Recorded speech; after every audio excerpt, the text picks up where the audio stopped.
నమస్కారం. నేను మీ సిరి. Welcome to నిన్ను కోరి. ఈరోజు కథ ప్రేమ చదరంగం ఎపిసోడ్ 83. రచించిన వారు బృందా గారు. ఇక కథలోకి వెళ్తే, నేను చెప్పినట్టుగా చేయాలి. వివేక్ మాటలకు ఏం చేయాలయ్యా? కాస్త కలవరంతో కనుబొమ్మలు ముడివేసి అడిగిన సుజాత. వివేక్ చెప్పింది వినగానే ఒక్కసారిగా షాక్ అయిపోతూ కళ్ళు తేలేసింది. అయ్యా, ఏమంటున్నారు మీరు? అమ్మగారికి మత్తమంది ఇవ్వడం ఏంటి? ఏం చేద్దామనుకుంటున్నారు? అతని ఉద్దేశం ఏంటో అర్థమై బెదురుగా చూస్తూ వణుకుతున్న గొంతుతో అడిగింది సుజాత. నువ్వు అనుకునేదే అన్నాడు వివేక్ తొనకుండా. అయ్యా, వద్దయ్యా.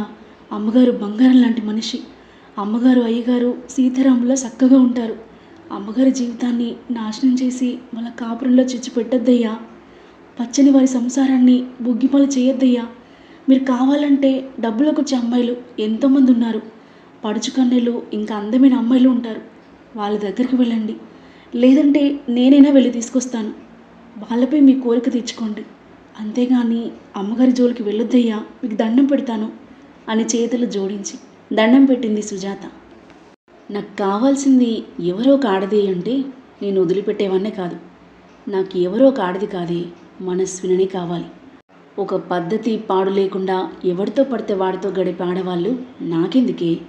మనస్విని చూడు, ఎంత పద్ధతిగా మహాలక్ష్మిలా ఉంటుంది. తన కూతురికి అక్కలాగా ఉంటుంది. నా భార్య పోయాక ఇంకో ఆడదాని జోలికి వెళ్ళలేదు. నేను వెళ్ళాలన్న ఆలోచన రాలేదు. కానీ మీ అమ్మగారిని చూస్తుంటే నా మనసు ఊరుకోవట్లేదు. శరీరం కంట్రోల్లో ఉండట్లేదు. తనని వదిలి పెట్టేదే లేదు. కళ్ళ నిండా కామంతో గంభీరమైన వదనంతో అంటున్న వివేక్ను షాకింగ్గా చూస్తుండిపోయింది సుజాత. నువ్వు చేయాల్సింది చిన్న పని సుజాత. దీని మనసుని తాగే కాఫీలో కలుపు చాలు. మిగతాది నేను చూసుకుంటాను అన్నాడు పాకెట్లో నుండి పేపర్ ప్యాకెట్ అందిస్తూ. నన్ను క్షమించండి అయ్యా, ఈ పాపం నేను చేయలేను, నన్ను వదిలేయండి అంది కళ్ళ నీళ్లతో. సుజాత, నేను అనుకున్నది ఎలా అయినా చేసి తీరుతాను. నువ్వు ఇప్పుడు చెప్పినట్టు వింటే ఈ డబ్బుతో పాటు ఎప్పటిలాగే రెండిళ్లలో పనిచేసుకోవచ్చు. ఒకవేళ నిజం తెలిసినా నీ మీదకు రాకుండా నేను చూసుకుంటాను. అదే నువ్వు ఒప్పుకోకపోతే ఈ డబ్బు రాదు, ఉన్న పని ఊడుతుంది. అంతేకాకుండా ఇంట్లో దొంగతనం చేశావని నేను జైల్లో వేయిస్తాను. ఏ నిర్ణయం తీసుకుంటావో నీ ఇష్టం అన్నాడు. షాక్ అయిపోతూ బెదురుగా చూసింది సుజాత. అసలే నీకు చిన్నపిల్లలు, నీ మొగుడు తాగుబోతు. నువ్వు కూడా జైలు పాలైతే నీ పిల్లలు తిండి లేక చచ్చిపోతారు.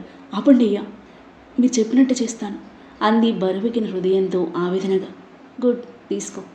ఇంద్ర ఆఫీస్కి వెళ్ళాక కాఫీలో జాగ్రత్తగా కలిపేసి మనస్విని మత్తులోకి వెళ్ళాక నాకు ఫోన్ చేయి. తేడా వచ్చిందో తెలుసు కదా. రాధయ్య, చేస్తాను అంది.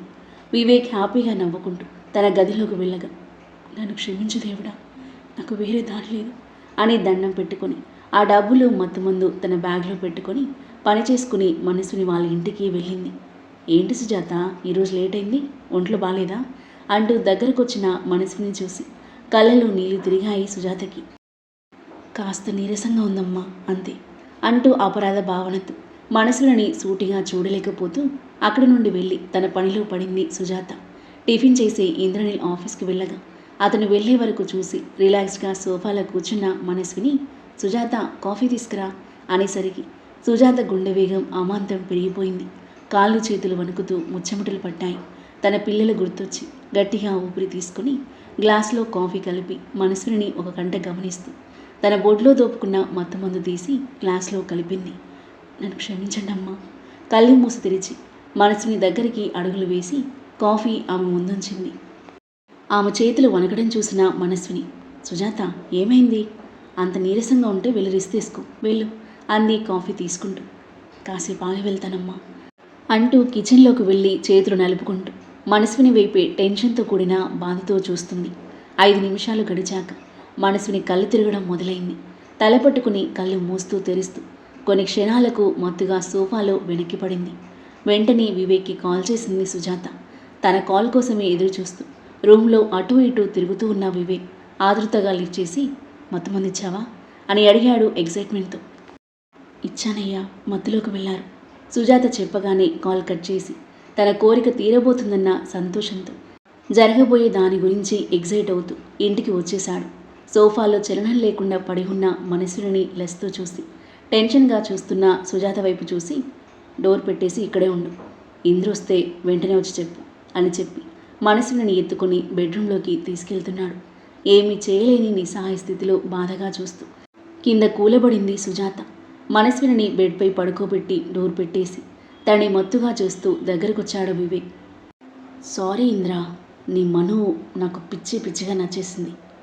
Now your Manu is my Manu అని ఆబగా ఆమె మీదకు చేరుకున్న వివేక్, నా భార్య తర్వాత నేను మనసు పడ్డ ఆడదాని నువ్వు, లవ్ యూ డార్లింగ్ అంటూ ఆమె పెదవులపై ముద్దు పెట్టి క్షణాల్లో తనని వివస్త్రణ చేశాడు. ఆమె అనాచ్ఛాదిత దేహాన్ని మెరిసే కళ్ళతో చూస్తూ తను దిగంబరుడే ఆకలి మీదున్న మృగంలా ఆమెపై పడి కోరికతో మోహంతో కామంతో చలనం లేని మనసుని దేహాన్ని తడుముతూ అనువనువు ముద్దులు పెడుతూ తనని పూర్తిగా ఆక్రమించుకుని ఇష్టం వచ్చినట్టు అనుభవించి తన కోరికల సెగను చల్లార్చుకున్నాడు. గంటన్నర పాటు ఆమెపై దాడి చేసి కోరిక తీర్చుకుని ఆమె పైనుండి లేచి బట్టలు వేసుకున్న వివేక్ చేసిన తప్పుకి సాక్ష్యం లేకుండా ఉండాలని మనసునికి బట్టలు వేసి చీర కట్టి జుట్టు బొట్టు సెట్ చేసి తనపై అటాక్ జరిగింది అనడానికి గుర్తులేం లేకుండా చెరిపేసి మత్తులో అమాయకంగా ఉన్న ఆమె మొహాన్ని కొన్ని క్షణాలు చూసి థ్యాంక్స్, మళ్ళీ కలుద్దాం అంటూ ఆమె పెదవులపై ముద్దు పెట్టి తనని ఎలా లోపలికి తీసుకెళ్లాడు అలాగే బయటికి తీసుకొచ్చి సోఫాలో పడుకోబెట్టాడు. మనస్విని చూసి సుజాత గుండె తరుక్కుపోతుంటే కళ్ళనీళ్లతో బాధగా చూస్తుంది. 2-3 గంటల తర్వాత మేలుకొస్తుంది, జాగ్రత్తగా చూసుకో అని చెప్పి సిగరెట్ వెలిగించుకుని స్మోక్ చేస్తూ వెళ్ళిపోయాడు వివేక్. చూడ్డానికి పెద్ద మనిషి, చేసేవి నీచ నికృష్ట పనులు అని అసహ్యంగా చూస్తూ మనస్విని ఇప్పుడు స్పృహలోకి వస్తుందా, తనపై జరిగిన దానిని పసిగడుతుందా అని టెన్షన్ పడుకుంటూ లంచ్ ప్రిపేర్ చేస్తుంది సుజాత. దాదాపు 2 గంటల తర్వాత స్పృహలోకి వచ్చి మగతగా కళ్ళు తెరిచిన మనస్విని ఏమైంది నాకు అని తల విదిల్చి లేవబోతుంటే పొత్తి కడుపులో తీవ్రమైన నొప్పిగా అనిపించి సోఫాలో కూలబడింది. తనని గమనించి టెన్షన్తో కూడిన ఆందోళనలతో పరిగెత్తుకుంటూ దగ్గరికి వెళ్ళింది సుజాత. వాల్ క్లాక్ వైపు చూసింది మనస్విని. 2 అవుతుంది. 2 అవుతుందా అని షాక్ అవుతూ ఏమైంది నాకు, అంత ముద్దుగా నిద్రపోయాను. సుజాత, ఇంతసేపు పడుకున్నానా నేను, ఏమైంది నాకు అని అడిగింది ఇబ్బందిగా కదులుతూ. పడుకున్నారమ్మగారు, నీరసంగా ఉన్నారేమో అనుకుని నేను మిమ్మల్ని లేపలేదమ్మా, మధ్యాహ్నం వంట చేసేశాను అంది కంగారును దాచుకుని. అలాగా, సరే వెళ్ళు, చాలా లేట్ అయింది, తిన్నావా ఏమైనా? మనస్విని మాటలకు నీరు నిండిన కళ్ళతో చూస్తూ తిన్నానమ్మా, మీరు భోజనం చేసి విశ్రాంతి తీసుకోండమ్మా, తర్వాత తింటాలే, నువ్వు వెళ్ళు, పిల్లలు ఎదురు చూస్తారు. సుజాత వెళ్ళిపోగా లేచి గది వైపుగా అడుగులు వేసింది మనస్విని. ఒళ్ళంతా నొప్పులు పెడుతూ నడవడానికి కూడా ఇబ్బందిగా ఉంది. ఉన్నట్టుండి ఇలా యానేంటి, జ్వరం వస్తుందేమో అనుకుని ఫీవర్ టాబ్లెట్ వేసుకుని బెడ్పై పడుకుంది. మళ్ళీ వారం తర్వాత మధ్యాహ్నం తినే భోజనంలో మత్తుమందు కలిపి ఆమెను అనుభవించి కోరిక తీర్చుకున్నాడు వివేక్. మనస్విని హెల్త్ బాలేక నీరసమైపోయి మత్తుగా పడుకుంది అనుకుంది. కానీ వివేక్ తన జీవితాన్ని నాశనం చేస్తున్నాడు అని ఆమె ఊహించలేకపోయింది. అనుమానం రాకుండా చాలా జాగ్రత్త పడ్డాడు వివేక్. కానీ పని మనిషిలో అపరాధ భావం రోజురోజుకి ఎక్కువైపోతూ ఉంది. నిజం తెలిస్తే తన పరిస్థితి ఏంటి అనే భయంతో కుంగిపోతూ చివరికి వేరే చోట పని దొరికిందని భర్తకి చెప్పి రాత్రికి రాత్రే అద్దిల్లు ఖాళీ చేసి వెళ్ళిపోయింది. ఆ విషయం తెలిసి చాలా డిసప్పాయింట్ అండ్ ఫ్రస్ట్రేట్ అయ్యాడు వివేక్.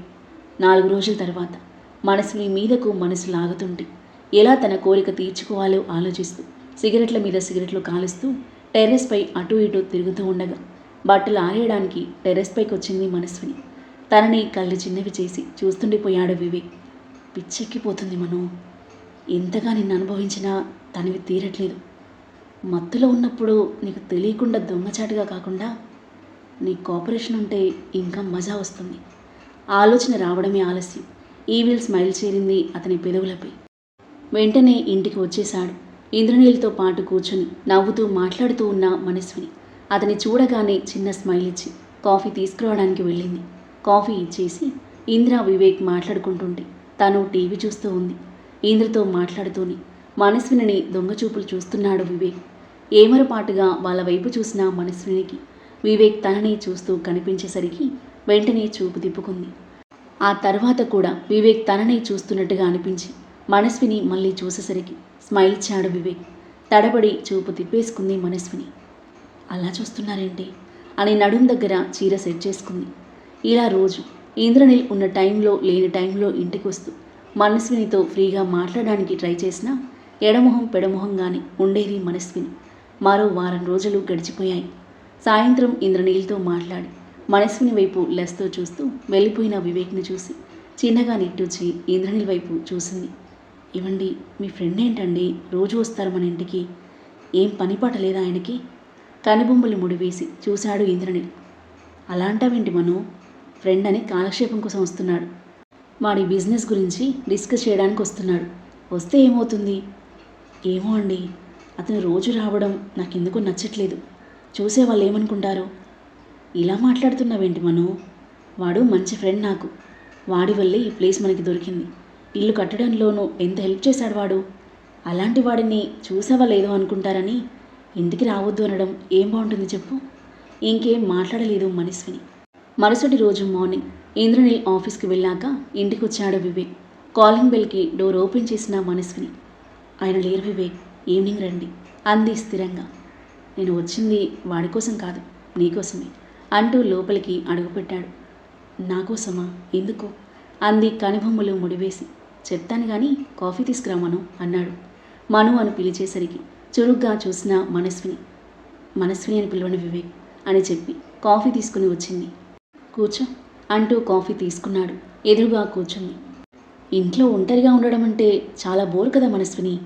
వాడు ఇప్పుడు చూసిన ఆఫీస్ ఫౌండేషన్ అంటూ బిజీగా ఉంటాడు. నీకు అసలు టైం ఇవ్వడు కదా? నీకు బాధగా అనిపించదా? కన్నింగా చూస్తూ అడిగాడు. అలా ఏం లేదు వివేక్. ఆయన కష్టపడేది మా కోసం, ఇంకా అనాథ పిల్లలకు మంచి చేయడం కోసమే కదా. ఆయన దేనికి ఇవ్వాల్సిన ప్రియారిటీ దానికి ఇస్తారు. నన్ను ఈశ్వని బాగా చూసుకుంటారు. నేను ఇంట్లో ఉన్నానని ఆయనని పని మానుకొని ఇంట్లో ఉండమనడం కరెక్ట్ కాదు కదా. మేము చాలా హ్యాపీగా ఉన్నాం, ఏం బాధ లేదు అంది మనస్విని.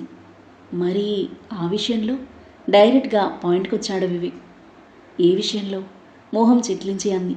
అతను ఏమంటున్నాడో దాదాపుగా అర్థమై. అదే ఫిజికల్ రిలేషన్షిప్ గురించి. ఏదోలా అనిపించింది మనస్వినికి. వివేక్, అది మా పర్సనల్ విషయం, నీకు అవసరం లేదు అంది. అది కాదు మనస్విని. వివేక్ ప్లీజ్, మీరు ఏదేదో మాట్లాడుతున్నారు. మా పర్సనల్ విషయాల గురించి డిస్కస్ చేయడం నాకు అస్సలు ఇష్టం లేదు. వెళ్ళండి మీరు. దయచేసి ఆయన లేనప్పుడు ఇంటికి రాకండి అంటూ లేచి నిలబడిన వివేక్, ఖచ్చితంగా వస్తాను నేను చూడ్డానికి అన్నాడు. నివ్వెరపోయి చూసింది మనస్విని. నువ్వంటే నాకు పిచ్చి మను. అది ఇష్టమో ప్రేమో కామమో నాకు తెలియదు. నువ్వు నాకు కావాలి.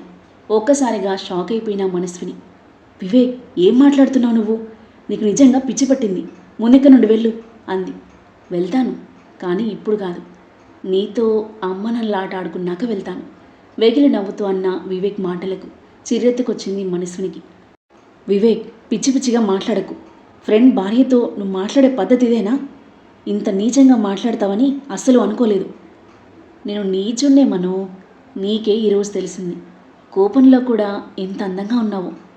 పైకి కనిపించే నీ మొహమే కాదు, పైకి కనిపించని నీ అందాలు కూడా మతి పోగొట్టిస్తాయి. వెంటనే బయట సెట్ చేసుకుంది మనస్విని. గట్టిగా నవ్విన వివేక్.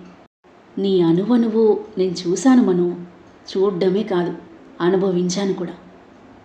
ఏం మాట్లాడుతున్నావు వివేక్ అంది కలవరపడుతూ వణుకుతున్న గొంతుతో. అవును, ఒకటి కాదు 2 సార్లు నీకు తెలియకుండా నిన్ను అనుభవించాను, మత్తు మందిచ్చి. నువ్వు హోస్ట్లో లేకుండా పడుకున్నావు, గుర్తుందా? ఆ రోజుల్లోనే అని సూటిగా చెప్పాడు వివేక్. ఆ తర్వాత ఏం జరగబోతుంది? వివేక్ తనని రేప్ చేశాడని తెలిసి మనస్విని ఎలా రియాక్ట్ అవ్వనుంది?